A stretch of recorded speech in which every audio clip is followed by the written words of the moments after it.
Muy buenas noches. Les pasé a ustedes dos videos, ¿no?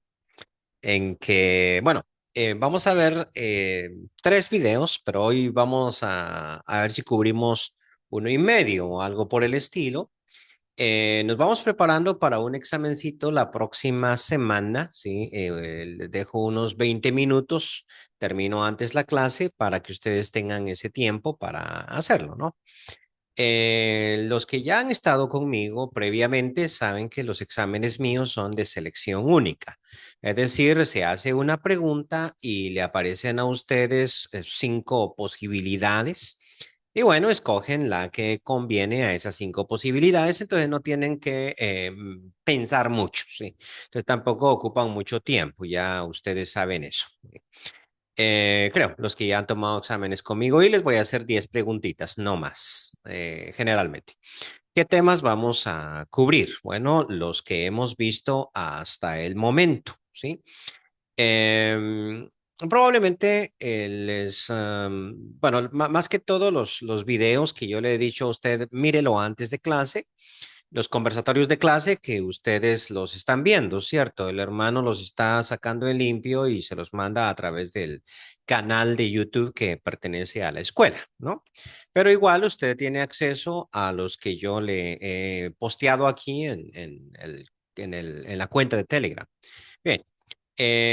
Dicho eso, ahora entramos en materia. La vez pasada hablábamos de género literario, ¿no? Y que eso es importantísimo para interpretar la Biblia, que en la Biblia hay muchos géneros literarios y que cada uno de ellos tiene ciertas peculiaridades que son importantes para entender mejor el texto.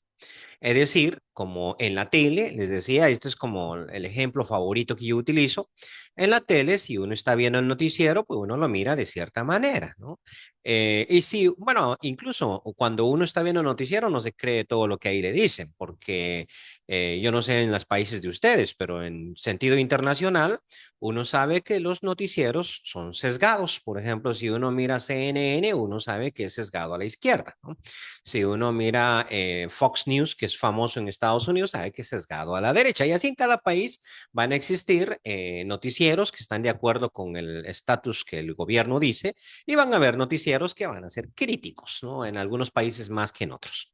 Pero entonces uno tampoco le cree todo. Si uno mira una película, uno la mira diferente. Entonces, en la Biblia, pues hay géneros literarios que son grandes, como decir la narrativa. Podríamos decir que en cierto sentido, los géneros literarios grandes van a ser cuatro, ¿no? La narrativa, la poesía, las cartas, o lo epistolar, y el apocalipsis, o lo apocaliptismo, ¿no? Serían como los cuatro géneros. Ahora, dentro de la narrativa hay géneros que son más chiquitos, ¿no? Entonces, ahorita nosotros vimos narrativa, sus características, que a veces uno dice, bueno, esto es como la historia, ¿no? O sea, que estamos estudiando una historia, pero les planteaba en el video ciertas características típicas de la narrativa, ciertas características que tiene. Y bueno, no es simplemente una historia, sino que hay ciertas cuestiones ahí. Y dentro de la narrativa vamos a colocar dos subgéneros. Uno que vemos para el día de hoy, que es el material legal, ¿no? Que era un video un poquito grandecito y sí sé que se los mandé muy tarde, pero créanme, anoche lo estaba haciendo. Entonces, tuve un viaje toda la semana, por eso la clase el miércoles, la vez pasada, andaba en otra ciudad y eso me atrasa un poquito. Y los evangelios, video que no les he subido y que voy a subir y les mando el link, ¿ya? Y lo voy a mandar lo más luego, lo más pronto posible para que lo tengan bien clarito. Entonces es la narrativa en términos general, pero dentro de la narrativa hay material legal y los evangelios, que también son narrativa, entonces se aplica todo lo que vimos a la narrativa, pero tienen cierto matiz diferente, que eso es un poquito diferente, ¿no? Que la narrativa en términos general, y vamos a ver esas diferencias que aplican a los evangelios. Siempre termino con esto y luego entramos a las preguntas que ustedes puedan tener. Siempre el Nuevo Testamento va a ser más difícil de interpretar que el Antiguo Testamento. Siempre nos vamos a meter a más problemas. Y por eso la narrativa que vemos en los evangelios necesita un cuidado especial. Ahora, ¿por qué el Nuevo Testamento es más difícil? ¿Por qué? Bueno, porque para nosotros, o prácticamente para todos los cristianos, el Antiguo Testamento es sombra del Nuevo Testamento. Entonces, nos enfocamos más en el Nuevo Testamento, sobre todo en la Iglesia de Cristo, pero esto es cierto de todas las iglesias. Siempre se van a enfocar más en el Nuevo Testamento. Y segundo, como el Nuevo Testamento nos aplica a nosotros, entonces somos mucho más quisquillosos y cuidadosos a la hora de interpretarlo. Por ejemplo, en el video que subí sobre el material legal, ustedes pueden ver varios ejemplos que sitúe de la ley que tal vez a usted no le interesan y usted dice, ah, pero sí, eso está bien, pero a mí no me interesa mucho eso. Claro, porque no le aplica directamente a la vida, pero ya cuando hablamos del Sermón del Monte y les dije poner la mejilla, eso también tiene algunos aspectos teológicos de fondo. Probablemente alguien dijo, oye, ¿por qué no los mencionó? O sea, ¿por qué no lo dijo? Debió haberlo dicho, porque eso tiende a interesarnos más. Bueno, pero ahora sí, yendo a la narrativa, no sé si ustedes son de los que nada más miran los videos o son de los que toman notas, pero igual quiero que recuerden ese video que está cortito y me cuenten que no tanto qué les pareció, como para que me digan, oye, si estaba bonito, no, no, sino qué dudas a ustedes les surgieron a partir de, el video. Es decir, usted dice, oye, fin, hermano, me gustaría que me explicara un poquito más esto, esto me llamó la atención. Yo quiero que miren esos videos de manera crítica, ¿sí? O sea, no simplemente que los observen, que los oigan, sino en crítica, pensémosla y que también piense, o tal vez el hermano Selmi se equivoca, ¿no? Y preguntémosle esto, preguntémosle lo otro. Ahora sí. Sí, buenas noches. Hermano, fíjese que en el video de la narrativa bíblica, a mí en lo particular me pareció bastante interesante el punto donde usted explicaba que realmente no, por ejemplo, cuando dio el ejemplo de la creación del mundo, no era de que se estaba creando el mundo, sino que Dios estaba creando el mundo. Entonces me pareció algo bastante sorprendente porque en realidad sí es cierto de que no es tanto los sucesos que conllevan o de quién se está hablando, sino que se está viendo. Yo lo entendí así, que se está viendo pues lo grande que es Dios, ¿verdad? Sí. Entonces, eso sí me pareció bastante interesante, una de las tantas cosas, pero sí, esto fue lo que más me sorprendió sobre el video de la narrativa. Ok, fíjese que uno siempre comete el error ahí, ¿no? A mí me la hicieron, ¿no? No crea, no es que uno se le ocurre, no, no, de un lado uno lo aprende, ¿no? Entonces me preguntaron eso, ¿qué dice Génesis 1? ¿O de qué habla Génesis 1? Y yo dije, ah, que el mundo fue creado, que el mundo fue creado, ¿no? Entonces me dicen, es que cuando tú dices en el principio el mundo fue creado por Dios, pones en el centro al mundo. O sea, esto uno dice, es lo mismo. No, no, no es lo mismo. Pones en el centro al mundo y Dios lo dejas allá a la horita, ¿no? O sea, en el principio el mundo es el centro de mi discurso, fue creado por Dios, entonces Dios está por allá. Y realmente no. La Biblia me está hablando no del mundo, sino de Dios. O sea, Dios es el centro del discurso. Y cuando uno empieza a revisar el texto, uno se va dando cuenta que eso es lo general. O sea, sí, a veces no sucede. A veces Dios no está en el centro del discurso. Sí, a veces. Pero en términos general, la Biblia me cuenta a mí la historia de Dios, no la historia del mundo, no la historia de Abraham, ¿no? Citábamos ese ejemplo. Dios dijo a Abraham. Entonces estamos hablando de Dios, o sea, constantemente de Dios porque la Biblia lo que trata es de presentarme a Dios. Entonces, no es la historia del mundo, sino la historia de Dios. Y tal vez eso lo podríamos ver más claramente en la historia de Jonás, ¿no? ¿Por qué? Porque en la historia de Jonás, tengo un hijo de 9 años y a veces, bueno, ahorita no me ha escrito, ya me va a escribir. Él me escribe y me dice, me quiero ganar un helado, ¿no? Que no vive conmigo. Me quiero ganar un helado, entonces, papá, haceme unas preguntas bíblicas, ¿no? Y yo le pregunto sobre Jonás y él me cuenta la historia. Pero en la historia que él me cuenta de Jonás, Dios no aparece por ningún lado. O sea, mira que Jonás esto, Jonás lo otro, Jonás esto, los ninivitas. Sí, y Dios, ¿dónde está Dios? Sí, sí, sí, es que lo había mandado, pues, ¿verdad? Sí, pero lo sacaste completamente de la escena cuando Dios es el centro de toda esa historia. Eh, hermano Raúl.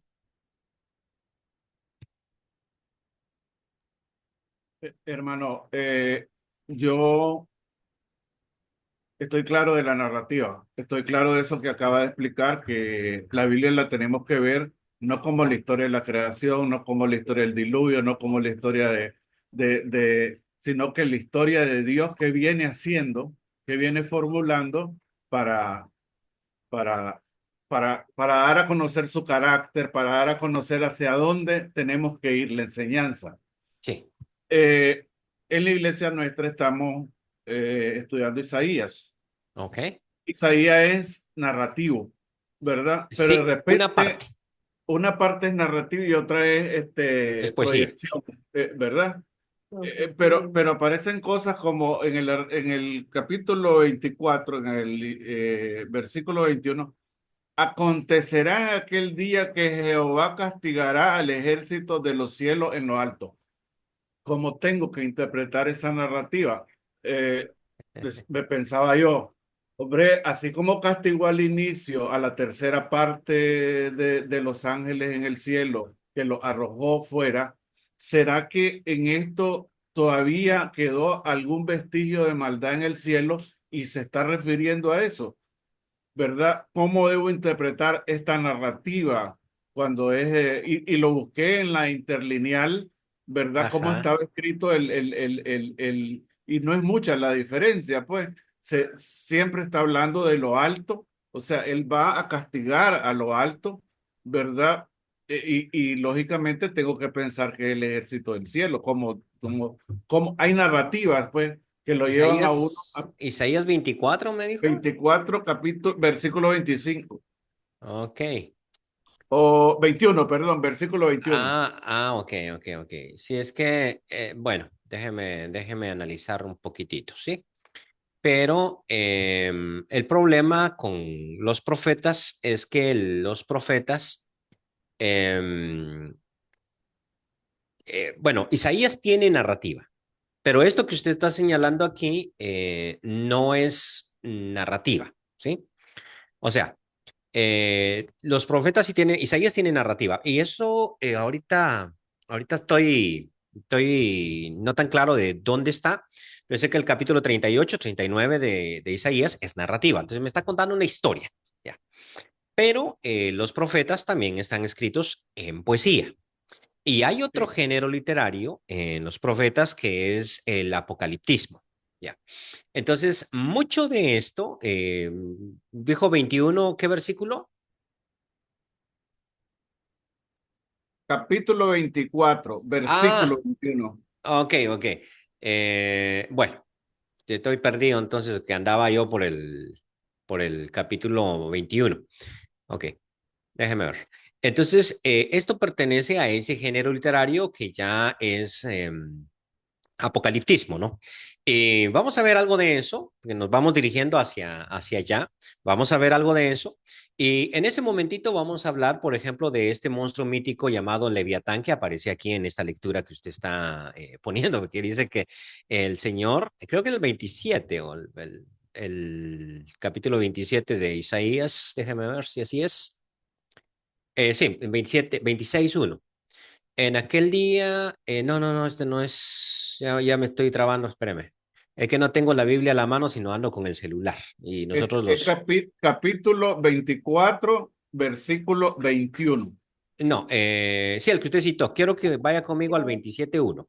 Estoy esquivando la pregunta que usted me hizo. En el 27:1 dice, en aquel día Jehová castigará con su espada dura, grande y fuerte, al leviatán serpiente veloz. ¿De quién está hablando? Y al leviatán serpiente tortuosa, y matará al dragón que está en el mar. ¿de qué estás hablando? O sea, usted queda así como, ¿de qué está hablando el texto aquí? Muy bien. Entramos a otro género literario que se llama apocaliptismo. Y en el apocaliptismo me empieza a hablar a mí en el sentido cósmico. No me quiero adentrar tanto en esto porque es un género literario que vamos a analizar después, pero entramos a un término cósmico. Y en efecto, el punto que usted citaba allá del 24-21, cuando habla de que castigará o juzgará a las estrellas de los cielos, no está hablando de los astros, no está hablando de eso, sino está hablando de huestes espirituales y eso es apocaliptismo. Y esto usted lo relaciona con Apocalipsis capítulo 12, donde menciona al gran dragón que con su cola arrojó la tercera parte de las estrellas sobre la tierra. Y uno dice, oye, ¿está hablando de estrellas? No, no está hablando de estrellas, está hablando de entes espirituales y está hablando de todo lo que se maneja en lo espiritual. O sea, nosotros vivimos en un mundo físico, pero a la par hay un mundo espiritual y cuando el texto bíblico está hablando de ese mundo espiritual en forma simbólica, alegórica o lo que sea, a eso le llamamos apocaliptismo. O sea, vamos a verlo más adelante, pero no es narrativa. O sea, no pertenece al género de la narrativa.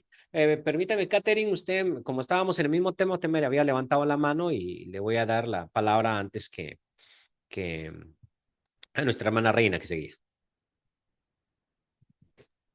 Eh, Perdón, hermano, si gusta le da a la hermana Reina porque era otro punto que del mismo video que le iba a tocar, pero no sé si puedo. Sí, dale, dale, dale. Ya, Sí, ya pone ok. el micrófono. Ok, gracias. Sí, también era, ¿cómo es eso, verdad? De que, como decía, ¿verdad? Que los personajes de Dios, pues hicieron, bueno, tuvieron unas ciertas conductas, que no por eso el día de hoy las tenemos que practicar. Y me Sí. recordaba que precisamente el día de ayer, salí con unos amigos y dice, ay, es que en el tiempo de Jesús, los hombres tenían muchas mujeres. Y yo, pero no. Entonces fue como que empezamos a debatir y precisamente me llegó a eso, ¿verdad? Que sí es muy cierto que muchas veces la humanidad hoy en día dice, porque en el tiempo de Dios, o sea, en el tiempo de Jesús, en el Antiguo Testamento o en el Nuevo Testamento, sucedió tal cosa, lo voy a acomodar a mi vida actual ahora, cuando en realidad no tiene que por qué ser así, ¿verdad? Sí, es en efecto, pero ese es un error interpretativo en la narrativa. Dicen como él hizo esto, pues yo lo hago y lo hacemos, ¿no? Lo hacen. Por ejemplo, ¿por qué los sacerdotes católicos no se casan? Hoy porque Jesús no se casó. Sí, pero que Jesús no se casó, esa fue una decisión personal, ¿no? El apóstol Pablo tampoco, es una decisión personal, pero que yo no necesariamente tengo que imitar. Ponía el ejemplo este de Judá, ¿no? Que se acuesta con la prostituta y si usted lee el texto, en ninguna parte dice que eso estaba malo. Todos lo sabemos que eso estaba malo, pero ahí no lo dice. Entonces hay que tener cuidado, ¿no? Digamos, hay que analizar bien si la conducta va a ser imitable o no va a ser imitable. ¿Ya? La otra vez pidiendo cuentas de la ofrenda, y dice, ¿para qué pides cuentas de la ofrenda? Si Judas se robaba la ofrenda y Jesús nunca le pidió cuentas, entonces ¿tú por qué le pides cuentas? ¿No? Espérate, o sea, no es tan así la cosa, ¿va? Hermana Reina. Me llamó la atención en el video anterior, la parte donde resalta un poco más Éxodo en cuanto a la ley, Éxodo 19 y no el 20. Y Ok, el realmente pacto. nosotros siempre hemos tenido y mencionamos lo que es el texto del versículo 20. Me Sí. gustaría, no sé, como que me dijera alguna otra cosita como para, sí quedé clara, pero pues me gustaría que Ok, diga algo más acerca ok. de eso.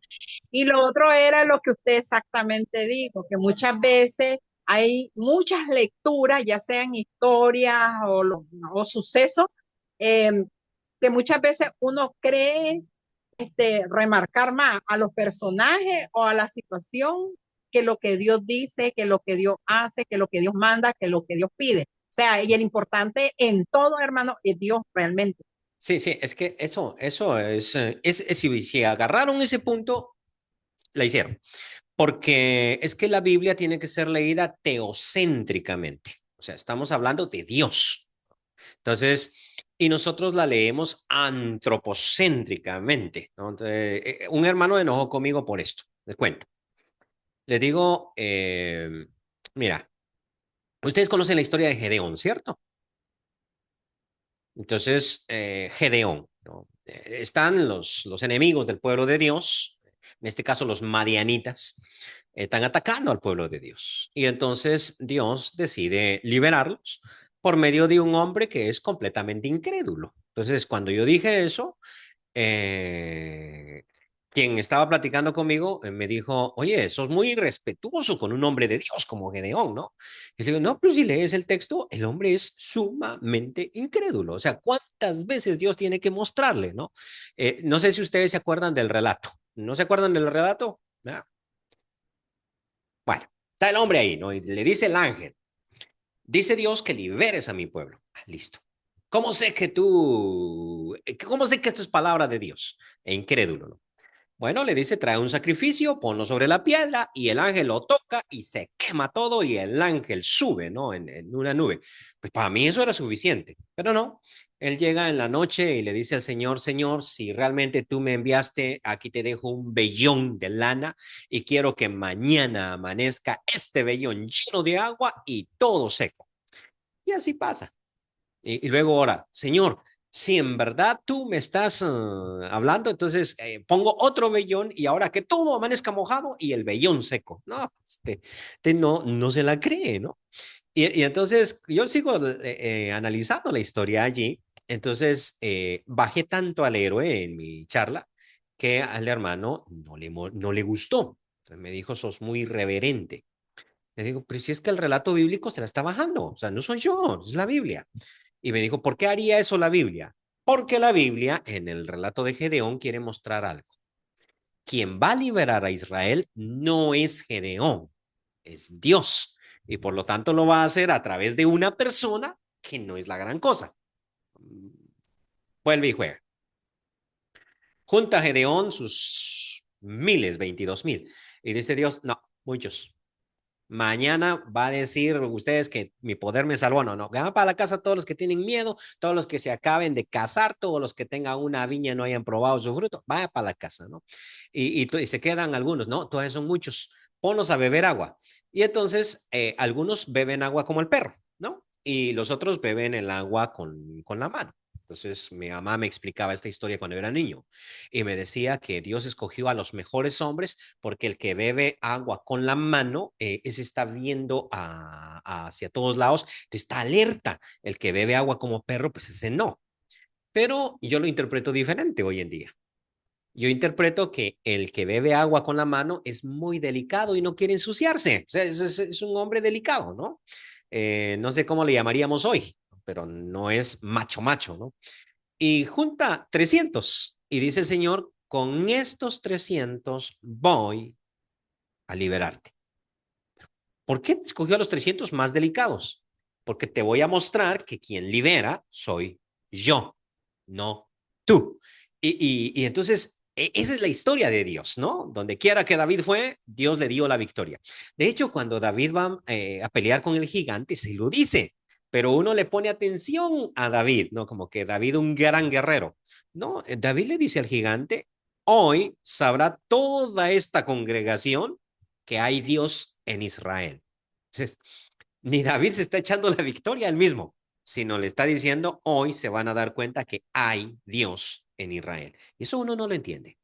Por eso es que cuando uno guía a una iglesia o se enfrenta a un gran desafío, uno piensa, ¿y quién soy yo? Es que no importa quién eres tú. O sea, eso es irrelevante. Lo que importa es que te dejes utilizar por Dios, porque Dios va a hacer grandes cosas a través de ti. Y si tú no quieres, pues a través de otro.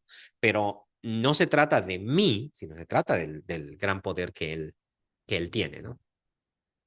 Entonces hay que leerla teocéntricamente. La siguiente pregunta o la primera que usted me hizo, el pacto se da en el capítulo 19. Capítulo 20 están los 10 mandamientos. Otro argumento, bueno, si usted lee el libro de Números, de Deuteronomio, Dios no dio leyes en Sinaí y ya estuvo. En Sinaí da dos tipos de leyes. lo que nosotros llamamos los 10 mandamientos, ¿no? Esa ley se da en el Sinaí, y luego lo que los eruditos llaman el libro del pacto, que sería Éxodo capítulo 21 al 23. Porque esa ley Dios la da allí en el Sinaí. Sin embargo, cuando uno lee números, uno se da cuenta que durante los 40 años Dios siguió dando leyes, o sea, siguió instruyendo. Entonces uno dice, pero ¿no habían entrado en pacto? No, todavía no, es que todavía sigue instruyendo. Y les voy a poner aquí un ejemplo vivencial de cómo se da eso. Digamos que yo aplique a un empleo, ¿no? Y no tengo experiencia. Entonces me dan el empleo. Yo firmo un contrato. Yo voy a trabajar para la empresa, ¿no? Y la empresa a mí me va a dar un salario. Allí se hace un pacto. Sin embargo, el primer día va a ser de inducción. Segundo, tercer día voy agarrando experiencia. Y la empresa me va enseñando. Y el jefe inmediato que me pongan me empieza a dar órdenes y me empieza a decir, no, hazlo así, no, haz esto, haz lo otro. Muy bien. Y me puede instruir prácticamente el resto de la vida, que para eso es mi jefe, ¿no? Él me está guiando. Y de pronto me cambian de jefe y el nuevo jefe trae nuevas ideas y yo no entro nuevamente en pacto, sino que sigo obedeciendo. Entonces es igual Israel. Israel hace un pacto con Dios cuando Israel dice, lo que tú mandes, nosotros obedeceremos. Sí, pero Dios no ha mandado nada todavía. No importa, ya hicimos el pacto. Vamos a obedecer lo que tú mandes. Se hizo un pacto. En el transcurso del tiempo se va acoplando la persona y va obedeciendo, ¿sí? A ese pacto. Y esto es importante en el cristianismo porque uno de los errores que cometen ciertas iglesias, sobre todo las de carácter metodista, pero que cometemos mucho, mucho, mucho, es pensar que nosotros necesitamos una vida perfecta para ser cristianos. De hecho, hay una persona que yo estimo mucho en Honduras que dice eso, no es que yo primero voy a solucionar mis problemas, que tengo muchos, muchos pecados, primero soluciono eso. Espérate, pero si es que Cristo es la solución de eso. ¿Ah? Es que no es que Dios me quiere perfecto para aceptarme, no. Él me acepta, me perdona y ahora empiezo a aprender como un niño, ¿no? Empiezo a aprender, empiezo a cambiar, empiezo a ser transformado. Entonces, Dios no me quiere a mí perfecto, sino me quiere con el ánimo de perfeccionarme y de obedecerle. Pero voy a cometer errores en el transcurso de mi vivencia cristiana, ¿no? Entonces, ese es el punto. Nadie necesita ser perfecto para acercarse a Dios. O sea, acercarse a Dios es el principio de la perfección. Pero bueno, Ronald.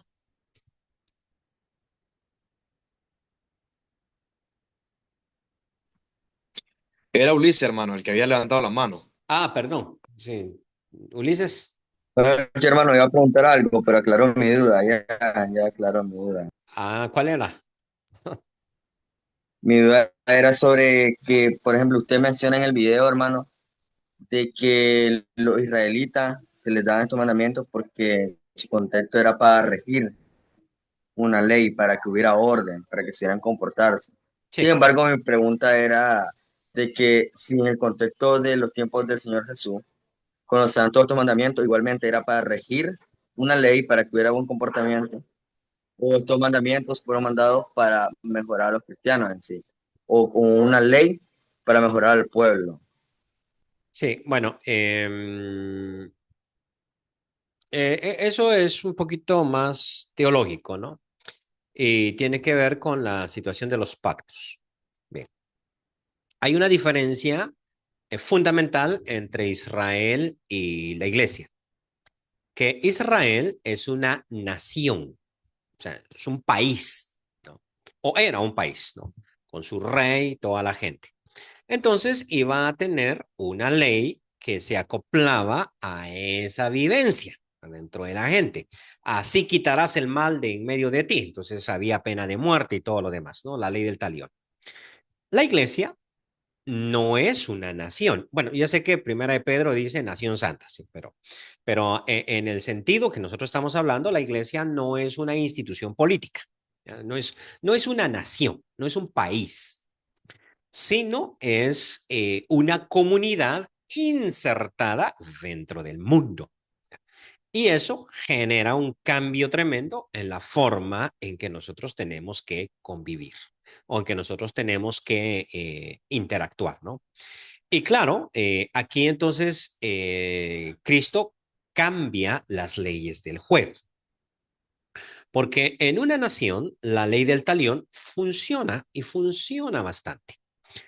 Yo sé lo que nosotros pensamos muchas veces sobre esa ley era muy dura, hoy en día nosotros tenemos una ley mejor, pero curiosamente los países que manejan todavía la ley del talión, que va contra los derechos humanos, estoy de acuerdo, no, pero que manejan la ley del talión, tienen menos crímenes que en nuestros países.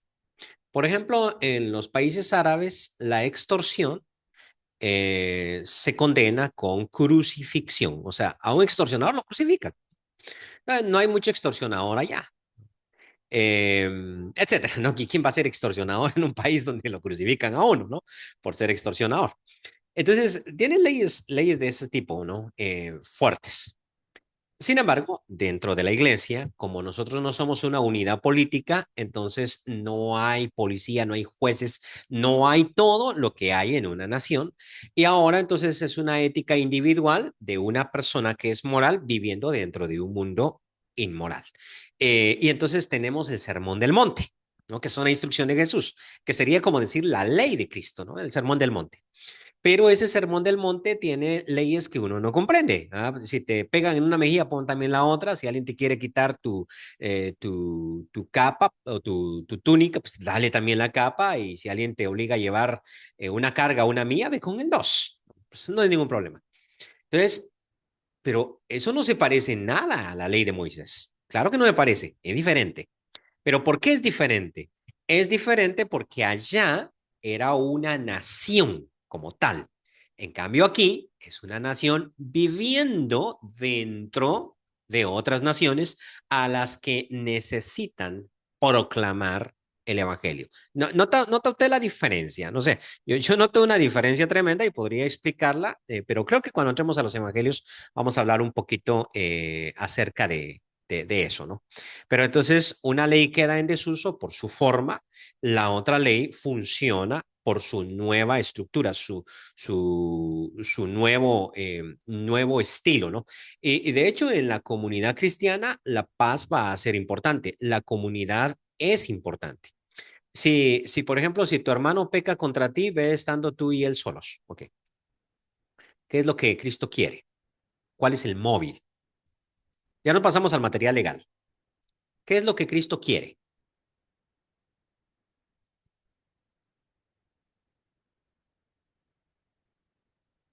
Que no haya pecado en la iglesia, espérate, no es eso lo que Cristo quiere. Que hablemos con nuestro hermano, ¿Que haya? que lo abordemos a nuestro hermano, Sí, preguntándole por qué pero comete. ¿para qué?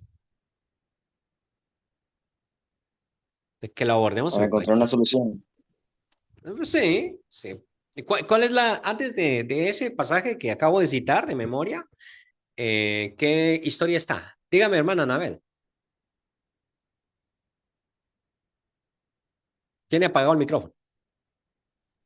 Ya. Sí, lo que pasa es que no sé dónde está la manito Ya, sí. de mi teléfono. No Sí, hermano, importa, fíjate levánteme la que mano, yo la miro. quería preguntarle, hermano, por ejemplo, los líderes de nuestras iglesias de Cristo, la mayoría, pues, en qué se basan para poner, por ejemplo, los reglamentos que se utilizan en cada iglesia, en cada congregación.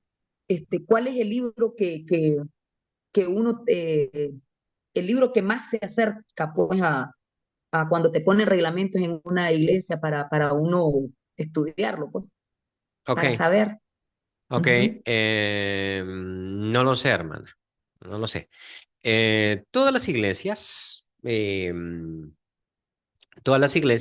refiero a las iglesias, por ejemplo, pentecostales, metodistas, bautistas, todas tienen reglamento interno. O sea, tienen un reglamento interno que la denominación ha hecho y se rigen bajo ese reglamento. La Iglesia de Cristo como tal carece de ese reglamento interno y es parte de la doctrina de la Iglesia no tener ese reglamento. porque la Iglesia de Cristo, como tal, siempre ha peleado contra los documentos hechos fuera de la Biblia. Es decir, yo no puedo hacer un reglamento y ponerlo porque en ese momentito hemos agarrado un documento que no es la Biblia. Entonces, siempre decimos nuestro libro para las reglas dentro de la iglesia va a ser la Biblia y más que todo el Nuevo Testamento, ¿no? Ahora, ¿qué pasa? Que hay ciertas iglesias, y yo no quiero entrar a la polémica, que tienen esos reglamentos internos. Entonces, por ejemplo, conocí una iglesia donde dice, aquí solo se predica, aquí no se puede predicar con blue jeans, ¿verdad? Entonces, solo puede predicar con corbata. Entonces uno dice, ¿y de dónde sacaron esto? O sea, ¿de qué parte de la Biblia lo sacaron? No, pues tienen un reglamento que dice así. Eso no es bíblico y eso va contra lo que se ha enseñado en la iglesia siempre, pero ¿de dónde lo sacan? La respuesta es que muchas veces ellos observan cómo hacen en otras iglesias y se les ocurre, ¿no? Y cometen el error de tener un reglamento fuera de las escrituras.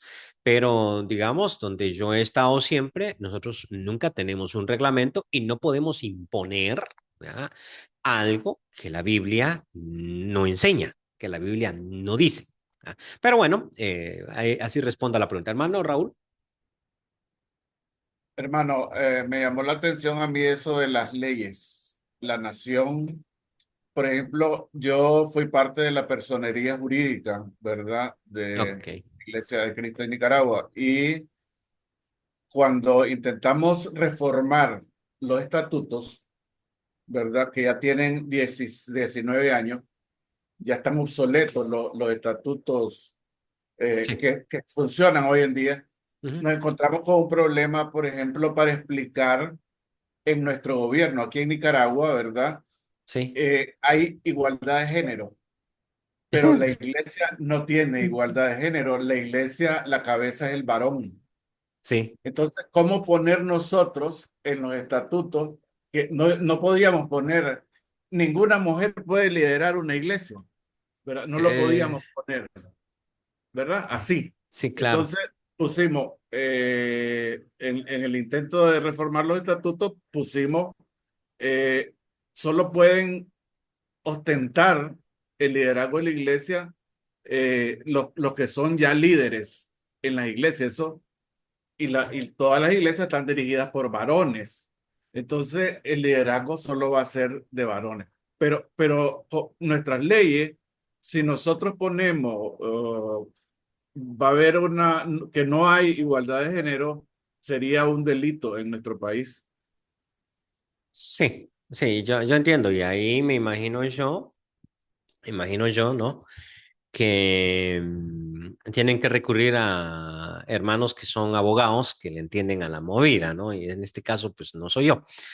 Pero lo que yo haría sería evitar al máximo o sea, no decir aquí hay igualdad, porque es una mentira.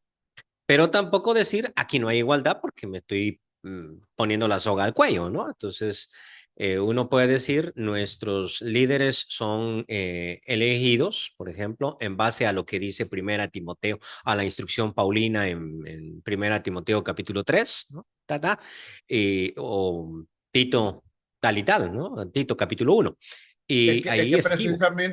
precisamente eso nos llevaría a una desigualdad de género, si yo pongo así, Bueno, ¿verdad? Por ejemplo, yo hacía una pregunta.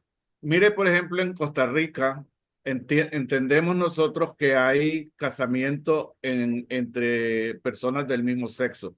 sí. ¿Cómo puede operar la Iglesia de Cristo en Costa Rica, ¿verdad? Cuando llega una pareja que son del mismo sexo. O sea, no puede usted abiertamente rebatir eso porque estaría en contra de la ley de ese país. Sí, entiendo esas jugadas, ¿sí? Y es ahí donde creo yo que nosotros nos metemos al problema cuando imitamos al mundo.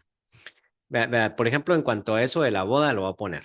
Y resulta que si uno se apega al Nuevo Testamento, la única boda que hubo fue la boda de Caná y la otra es una parábola que aparece en Mateo 25, las 10 vírgenes que esperaban al novio, ¿no? Pare de contar. Entonces, en la Biblia nunca se nos mandó a casar. Entonces, pero ¿por qué las iglesias de Cristo casan? Porque las iglesias gringas traen eso. ¿Verdad? Entonces, a veces, hasta estaba pensando en crear yo una serie de videos que dice tu iglesia muy gringa, ¿no? O sea, ¿cuántas cosas los gringos nos han metido a nosotros? ¿No? Y platicando yo con mi jefe en Baxter, le digo, yo no creo en eso del matrimonio. Perdón, sí creo en el matrimonio, o sea, en la legalidad. O sea, sí creo yo para que no se me malinterprete, ¿no? O sea, sí creo yo que una persona debe casarse. O sea, sí, no andar jugando. Sí, pero yo me refería a la boda de blanco, gastando el plata, ¿no? Porque a veces uno le dice a los hermanos, mire, arregle su situación marital, porque ustedes están en desorden, ¿no? Y ellos dicen, pero no tengo plata. ¿Quién te dijo que necesitas plata? O sea, solamente arregla la situación y ya, ¿no? Pero ellos piensan, no, y la gran boda, y esto, y de blanco, y entreguémonos anillos, y esto de dónde sale, ¿no? Y carguemos a la novia y llevémosla en brazos. Y no saben que eso viene del paganismo romano, ¿no? Porque los romanos sí lo hacían, porque, les voy a contar aquí cosas, ¿verdad? Pero en la mitología romana, en la historia romana, hay un momento en que se quedan sin mujeres. Entonces ellos se van a secuestrar a las Sabinas. Entonces llegan y se roban a las muchachas que están ahí bañándose en el río y las raptan, ¿no? Entonces, dentro de la tradición romana siempre estaba eso de cuando me caso, agarro a la mujer y la cargo y me la llevo, porque la estoy raptando, la estoy quitando de su hogar. No, o sea, no hay nada más machista que eso. Ahí me la estoy llevando, ¿no? Y nosotros andamos con esa payasada, o sea, todavía, ay, que te voy a cargar para, o sea, entonces uno se mete a ese problema, ¿no? Es fácil cuando uno dice, lo siento, nosotros no practicamos tal cosa ni celebramos bodas, es el registro civil el que hace eso, ¿no? Entonces va para allá y nos quitamos el dolor de cabeza de tener que casar a alguien del mismo sexo. De hecho, en Estados Unidos sí es un problema porque allá los predicadores sí tienen la facultad de casar. Si alguna vez yo soy predicador en Estados Unidos, asegure lo que yo no voy a sacar esa licencia, ¿no? Porque es un problema. Y entonces puede venir una pareja y decir, queremos que nos case. Lo siento, yo no caso a nadie. No tengo ningún derecho. O sea, no puedo. Vayan allá con el juez. Entonces no estoy discriminando ni me estoy metiendo a problemas. Simplemente hay cosas que Cristo no me mandó a hacer y que yo no las debo hacer. O sea, es mi criterio, ¿no? Ahora, sí, manejar una personería jurídica es tremendo porque ahí usted necesita cierta cuestión legal, que yo poco le entiendo a eso.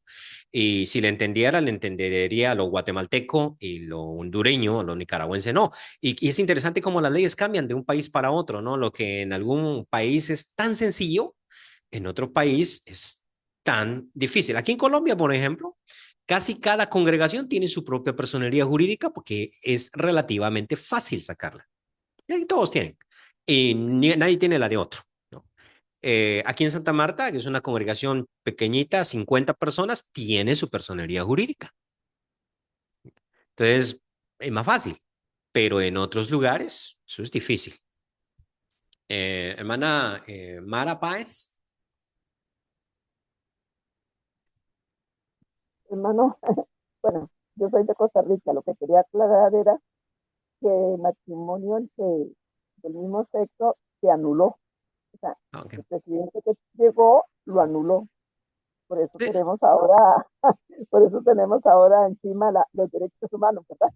Y ahora con Donald Trump, no, no, eso va para atrás.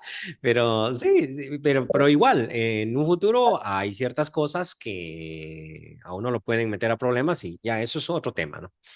Bien, pero en cuanto uno analiza las leyes de Dios, es interesante analizarlas dentro de su contexto. O sea, muy importante, ¿no? Bien, Lo ¿alguna otro, otra pregunta? bueno, lo otro, perdón, es Ah, que sí. para el matrimonio nos facilitaron de que casualmente había gente que no se podía casar por el dinero y ahora lo facilitaron que lleguen al registro con 5.000 colones y los pagan 5.000 colones y los casan. No necesitan abogados, no necesitan nada, para que así deje de estar la gente amontonada. Claro, claro. Sí, en cada país es diferente. Por ejemplo, en Guatemala, yo no sé cómo será en países de ustedes, en Guatemala, casarse es muy sencillo. Uno le pide a un notario, el notario llega a la casa de uno a casar. No hay ningún problema. Aquí en Colombia es un dolor de cabeza. Aquí solamente hay un notario por ciudad Ujú. y es Y de acá, por vida, ajá, como en acá España. también, acá también, pues sí, se casan con notario, pero es que les cuesta 150 el más barato. Entonces, por eso pusieron por 5.000 colones el registro de los casas y quedan de una vez inscritos. Bueno, Eh, pero cuando lo quieren molestar a uno. y oye, porque dicen que sí hay más derecho para los niños. Y Ajá. todas las iglesias tienen que tener lo de lo jurídico, sea católica, sea la que sea, cualquier congregación, o sea, de cualquier lado que se reúnan, tienen que tener una personalidad jurídica, porque si no, no pierden. Sí, en efecto. Bien, ¿alguna otra pregunta?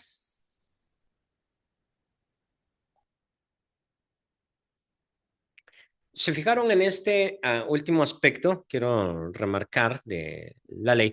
Bueno, tal vez dos aspectos me interesa remarcar, si los notaron. Nosotros los cristianos siempre hemos visto las leyes como una carga, o sea, como Dios mandó la ley para castigar al pueblo, ¿no? Y nosotros tenemos esa idea, ¿no? De que nuestros papás cuando nos ponen límites o cuando nos ponían límites era porque nos odiaban y no querían que nosotros nos divirtiéramos, ¿no? Pero realmente las instrucciones o límites que nos ponían los papás como no salgas de noche, yo en la casa a 6 de la tarde tenía que estar en casa, no podía salir de noche, ¿no? Entonces, claro, uno de joven dice, no me dejan mi libertad, pero hoy que tengo esta edad y que puedo andar en la calle a la hora que a mí me dé la regalada gana, porque ya estoy viejo, ¿sí? Resulta que a las 6 de la tarde estoy en la casa y yo, ¿qué estás haciendo en la calle, no? Si no hay ninguna necesidad. Entonces, hoy tengo una perspectiva diferente de todo lo que papá y mamá hacían por mí, ¿no? Y a veces uno tiene como cristiano, por la interpretación luterana del Nuevo Testamento, por el apóstol Pablo que pelea contra los judaizantes, tengo yo la idea de que la ley de Dios era una carga. Pero cuando, no sé si les llamó la atención ese pasaje de Deuteronomio capítulo 4 que citaba, donde Moisés le dice, siéntanse orgullosos de esta ley. Mire, cuando los pueblos vecinos miren esta ley, dirán ciertamente pueblo sabio es este. Cuando uno lee la ley del Antiguo Testamento y la compara con las leyes modernas, esa ley es increíblemente buena.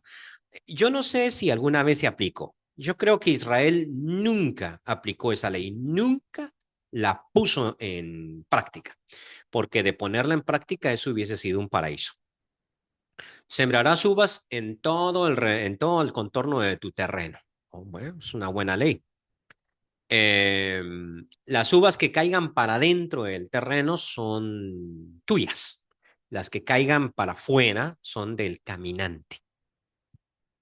O sea que usted puede salir y caminar por Israel y puede agarrar uvas. Sí, claro que sí. Solo no agarre para llevar. O sea, no puede ir con su mochila y llenar de uvas. No, no puede hacer eso. Mientras va caminando, que puede comer. Entonces uno dice, oye, qué ley tan bonita, ¿no? Qué ley tan bonita. Donde las familias no perdían su tierra porque en el año del jubileo se las devolvía. Fíjese que este concepto que nosotros tenemos hoy en día de indemnización o prestaciones que le deben pagar a uno cuando lo despiden de un empleo, que a veces hasta las instituciones cristianas no le quieren pagar a uno, o sea, te despedimos y te vas sin nada, ¿no? Y uno dice, pero ¿y con qué mantengo a mi familia estos meses que voy a estar buscando empleo? ¿Yo con qué sostengo, no? Pues no, no importa, ¿no? Y la ley del Antiguo Testamento ya prevía esa situación de las prestaciones. Está esa ley cuando de que dice, cuando dejes libre a tu siervo, no lo enviarás con las manos vacías, sino le darás de todo el bien, porque él te trabajó de balde y te trajo muchas riquezas, ¿no? Entonces le llenarás sus manos y lo despedirás con algo. No estipulaba cuánto, porque la bendición que usted podía tener era cualquiera, pero prometía, Dios te va a bendecir por lo que vas a hacer, ¿no? O sea, hasta esa ley estipulaba prestaciones. Entonces, era una ley extremadamente buena. Y tenía razón Moisés, cuando los pueblos oigan esta ley que ustedes tienen, van a decir ciertamente pueblo sabio y entendido, nación grande es esta, ¿no? Por las leyes que iban a tener.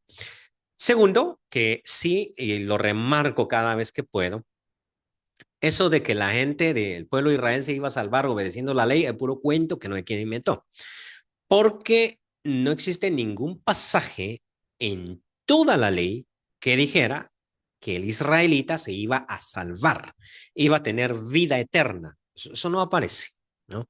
Eso aparece en el Nuevo Testamento y ahí es donde viene la mala interpretación. Cuando los judaizantes dicen, si cumples con la ley, te salvas. No, es que ese es un tema completamente distinto, ¿no? La ley prometía prosperidad aquí, en esta tierra. Si cumples con esta ley y le pagas a tu trabajador lo que es correcto, ciertamente el Señor te va a bendecir y vas a prosperar, ¿no? Y vas a prosperar de muchas maneras. Si no, pues entonces el Señor te va a maldecir y te va a ir mal, ¿no? Como ese lindo proverbio que dice, a Jehová presta quien da al pobre. Eso es cuando uno encuentra a alguien necesitado y lo ayuda por el simple hecho de que está necesitado y sin esperar conseguir algo a cambio, uno está haciendo un préstamo a Dios. Y Dios no se queda con nada, pero no se lo devuelve a uno cuando uno tiene abundancia, porque si yo tengo abundancia, ¿para qué quiero que me devuelvan? A mí me interesa que a mí me paguen cuando tengo necesidad y escasez. Ahí es donde viene, ¿no? Eh, el Salmo dice, joven fui y he envejecido y nunca he visto a un justo desamparado. Nunca dice, nunca he visto a un justo pobre. No, pobre sí puede estar, pero nunca lo he visto desamparado. Ni a su descendencia que mendigue pan. Okay, ni a su descendencia que mendigue pan. Puede tener escasez, necesidad de pan, pero siempre alguien los va a socorrer. No van a tener necesidad de mendigar. O sea, hay que entenderlo dentro de ese contexto, ¿no? Dentro de ese contexto. Y de hecho, diría yo que seguir todos esos principios bíblicos me ayuda a mí a vivir una vida mejor en esta tierra, pero no tiene que ver con la salvación eterna. O sea, ese es otro asunto, es otro asunto. Para eso uno necesita el sacrificio de Cristo. Y el apóstol Pablo en Gálatas está luchando contra un contexto completamente diferente al contexto de Moisés. De hecho, mi aprecio hacia la ley viene sobre todo de el pueblo que no tiene ley es un completo caos. Pongo un ejemplo. Estados Unidos tiene una ley interesante. Ese es pueblo de leyes. Cuando uno va a dormir, si el vecino allá a 3 cuadras tiene el equipo prendido a todo volumen, uno llama a la policía llega y le confisca el equipo. Eso, eso va a pasar, le va a cortar la luz. Punto. Pero no dejan dormir a uno, ¿no? Aquí estamos en carnaval, aquí en Santa Marta estamos en carnaval. Ustedes no se imaginan la bulla que tenían anoche. Veníamos caminando por la cuadra y entonces le digo a mi esposa, mira, aquí ni se puede llamar a la policía porque no creo que haya tantos policías en, ¿cómo se llama este? En Santa Marta como para solucionar todo, porque a cada cuadra hay un equipo a todo volumen, ¿no? Y entonces ella me dice, y te apuesto que muchos de esos son policías, o sea, los que tienen el equipo a todo volumen. Entonces es un solo caos. Cuando se va la luz, por ejemplo, si no existiera ley de tránsito, debes conducir a la derecha. Si no existiera ley de tránsito, uy, sería terrible. Yo llevo 20 años manejando, solo me he sacado 2 tickets, uno en Estados Unidos y uno en Nicaragua. ¿Por qué? Porque en Nicaragua los de tránsito son exigentes. Entonces, me paso yo, me hago un cruce indebido en Nicaragua. Me quitaron la licencia y me cobraron como 1,000 pesos de multa, ¿no? O sea, ustedes saben el relajo, ya me tienen, pero me crucé de carril, ¿no? ni cómo decirle a la policía lo que era una muchacha, una jovencita era la que me quitó la licencia y ni siquiera discutió conmigo, solo me dijo su licencia y se fue por allá y luego regresó y me le voy a poner una multa porque hizo esto y esto. Ya la tenía puesta, ¿no? Listo. No fue la gran cosa, pero me quitó plata y me obligó a ser cuidadoso y a mí ya me empezó a dar miedo andar en Nicaragua ahí controlando cómo están las señales, cuál es la velocidad y todo lo demás.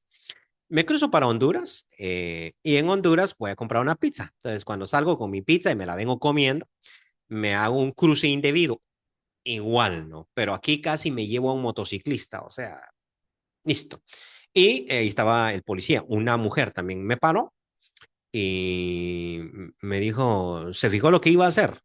Lo que andaba haciendo. Y yo, no, casi mata a un motociclista, me dijo. Y se puso enojada y me dice, lárguese de aquí antes de que me enoje, ¿no? Entonces, yo ni lento ni perezoso, aceleré y me fui, ¿no? Entonces, en Honduras hay más desorden ¿cómo se llama este? Que en Nicaragua. En Nicaragua todos conducen por su carril y nadie se cambia de carril porque lo multan. Pero en Honduras, donde no multan a nadie, donde no multa, pues, manejar es un caos porque uno tiene que estar pensando en las motos que se le atraviesan, en los taxis que se le adelantan. Es un desastre. Entonces es mucho más bonito vivir en un país de orden. Ya. ¿Qué tal que no hubiera ley? Aquí maneja como te da la gana. Por la derecha, por la derecha, por la izquierda, por el centro, donde quieras. Estaciona donde te dé la gana, en medio del periférico si te da la gana. No podríamos manejar. ¿Me entienden? No podríamos manejar porque yo no sabría dónde me van a salir los carros y no sabría cómo liberar un trancón. Solo con que le digan a uno, conduces por la derecha y no puedes ir por la izquierda, tenemos orden. Un pueblo sin ley no puede subsistir. ¿Me entiende? La ley es valiosa. Y lo mismo en la iglesia. O sea, esa idea de que, bueno, estamos en la gracia y entonces no hay leyes. Espérate, estamos en la gracia, o sea, significa somos salvos por gracia, pero la iglesia tiene que tener leyes e instituciones. Claro, no leyes humanas ni instituciones humanas, pero debe tener un orden de cómo se hace, cómo es, ¿no? Nos congregamos a las 9 de la mañana, no a la hora que a nosotros nos dé la regalada gana, o sea, a la hora que convinimos, porque si no, ¿a qué hora iniciamos el culto? ¿A qué hora empezamos? Nos vemos la próxima semana. Que el Señor los bendiga.